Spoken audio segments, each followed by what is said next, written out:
ଆଜିର ଓଡ଼ିଆ ବ୍ୟାକରଣ ପ୍ରଶ୍ନଟି ରହିଛି ବିଧେୟ ବିଶେଷଣ କାହାକୁ କୁହାଯାଏ? ଉତ୍ତର ହବ କଣ? ପ୍ରୟୋଜନ ଦୃଷ୍ଟିରୁ କୌଣସି ବିଶେଷଣ ପଦ ବିଶେଷ୍ୟ ପଦର ପରେ ବ୍ୟବହୃତ ହେଲେ ତାହାକୁ କଣ କହିବା ଆମେ ବିଧେୟ ବିଶେଷଣ ବୋଲି କହିବା। ଯେମିତି ଉଦାହରଣ କଣ ଅଛି? ମାନସ ବାବୁଙ୍କର ହୃଦୟ ନିର୍ମଳ। ନିର୍ମଳଟା କଣ ହବ?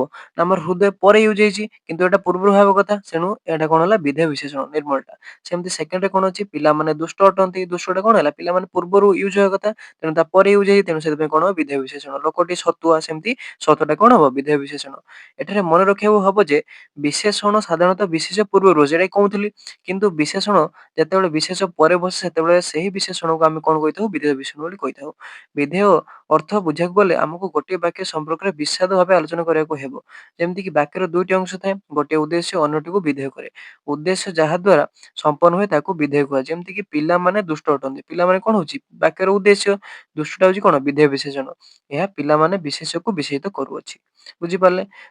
ଭିଡିଓଟି ଯଦି ଭଲ ଲାଗିଲା ସ୍କ୍ରିନ୍ ଉପରେ ଡବଲ କ୍ଲିକ୍ କରି ଲାଇକ୍ କରିଦେବେ, ଚ୍ୟାନେଲଟିକୁ ସବସ୍କ୍ରାଇब କରିଦେବେ ଏବଂ ଡେଲି ଏଭଳି ଭିଡିଓ ପାଇବା ପାଇଁ ପାଖରେ ବେଲ୍ ଆଇକନଟିକୁ ଅଲରେ ସେଟ୍ କରିଦେବେ।